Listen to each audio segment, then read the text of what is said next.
Assalamualaikum warahmatullahi wabarakatuh.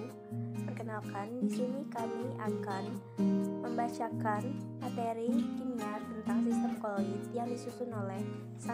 Nadia Eprianti dengan absen 27, 2. Siti Awiazriati dengan absen 32. Materi pembelajaran: 1. Apa itu koloid? 2. Jenis koloid. 3. Sifat-sifat koloid. 4. Pembuatan koloid. Apa itu koloid? Koloid adalah campuran heterogen dari dua zat atau lebih partikel zat dengan ukuran 1-1000 nm. Partikel tersebut terdispersi medium zat lain. Jenis koloid: 1. Fase terdispersi padat. Medium pendispersi padat. Nama koloid sol padat. Contoh gelas berwarna. Panduan logam misal perunggu. 2. Fase terdispersi padat. Medium pendispersi cair. Nama koloid sol. Contoh tinta, sol emas, sol belerang yang cair, pati dalam air. 3. Fase terdispersi padat. Medium pendispersi gas. Nama koloid aerosol padat. Contoh asap rokok, debu di udara, asap buangan knalpot. 4. Fase terdispersi cair. Medium pendispersi padat. Nama koloid emulsi padat atau gel. Contoh jeli, mentega, selai, agar-agar, lateks, semir padat. 5. Fase terdispersi cair. Medium pendispersi cair. Nama koloid emulsi. Contoh susu, santan, minyak ikan, es krim, dan mayones. 6. Fase terdispersi cair. Medium pendispersi gas. Nama koloid aerosol cair. Contoh awan, obat semprot, dan hairspray. 7. Fase terdispersi gas. Medium pendispersi padat. Nama koloid buih padat atau busa padat. Contoh karet busa, batu apung, styrofoam, biskuit, dan kerupuk. 8. Fase terdispersi gas. Medium pendispersi cair. Nama koloid buih cair atau busa cair. Contoh busa sabun, pasta, dan krim kocok. Sifat-sifat koloid. 1. Efek Tyndall adalah efek penghamburan cahaya yang disebabkan oleh partikel-partikel koloid. Contoh peristiwa efek Tyndall yaitu sorot lampu mobil akan tampak jelas pada malam hari atau pada kondisi berkabut. 2. Gerak Brown adalah gerak acak atau gerak zigzag yang dilakukan oleh partikel-partikel koloid. 3. Muatan koloid. A. Elektroforesis adalah pergerakan partikel-partikel koloid karena pengaruh medan listrik.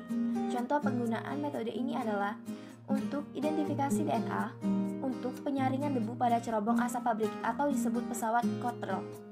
B. Adsorpsi adalah peristiwa penyerapan spesi atau muatan listrik atau ion dan molekul netral oleh permukaan partikel koloid.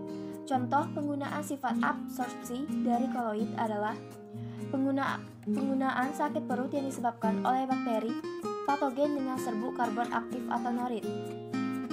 4. Koagulasi disebut juga dengan istilah pengempalan adalah peristiwa pengendapan partikel-partikel koloid sehingga fase terdispersi terpisah dari medium pendispersinya. Contoh proses-proses yang memanfaatkan sifat koagulasi dari koloid adalah pengolahan karet dari bahan mentahnya atau lateks dengan koagulan berupa asam format. 5. Koloid pelindung adalah koloid bersifat melindungi koloid lain agar tidak mengalami koagulasi. Contoh zat-zat pengemulsi atau sabun dan deterjen. 6.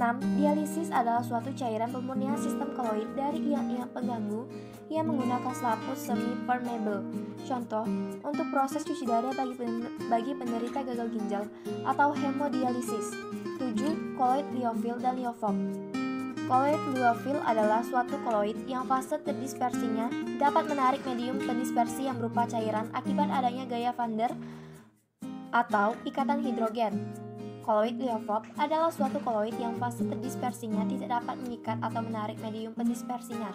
Liofob berarti takut cairan, sama dengan takut atau fobia. Di bawah ini adalah tabel perbedaan sifat koloid hidrofil dan koloid hidrofob. Pembuatan koloid. Koloid dapat dibuat dengan dua cara utama yaitu A. Kondensasi.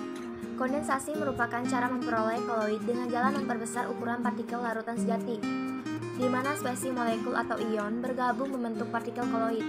Pembuatan koloid dengan cara ini dapat dilakukan dua macam cara, yaitu kimia dan fisika. 1. Kimia.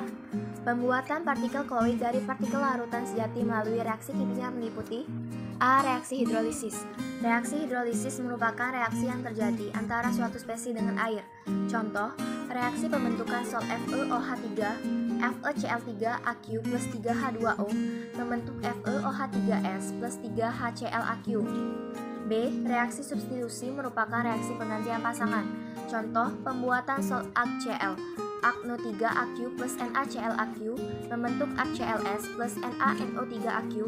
Pembuatan sal belerang, Na2S2O3Aq plus 2HClAq membentuk Ss plus 2NaClAq plus H2SO3Aq.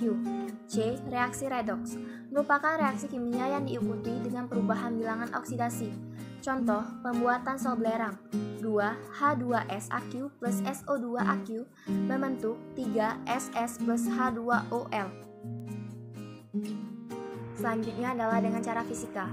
Adalah cara pembuatan partikel koloid dengan cara mengkondensasikan partikel melalui A. Penggantian pelarut, B. Pengembunan uap, B. Cara dispersi. Cara ini, partikel koloid diperoleh dengan cara memperkecil ukuran partikel dari suspensi kasar menjadi partikel berukuran koloid. Pembuatan koloid dengan cara dispersi dapat dilakukan melalui beberapa metode, yaitu 1. Cara mekanik. Pembuatan koloid secara mekanik dilakukan dengan cara mengerus atau menghaluskan partikel-partikel kasar menjadi partikel-partikel halus. 2. Cara peptisasi. Cara peptisasi adalah cara pembuatan koloid dari butir-butir kasar atau dari suatu endapan dengan bantuan suatu zat pemecah atau zat pemeptisasi. 3. Cara busur breeding. Cara ini digunakan untuk membuat sol-sol logam atau koloid logam. Logam yang akan dijadikan koloid digunakan sebagai elektrode yang dicelupkan ke dalam medium pendispersi. 4. Cara homogenisasi adalah suatu cara yang digunakan untuk membuat suatu zat menjadi homogen dan berukuran partikel koloid.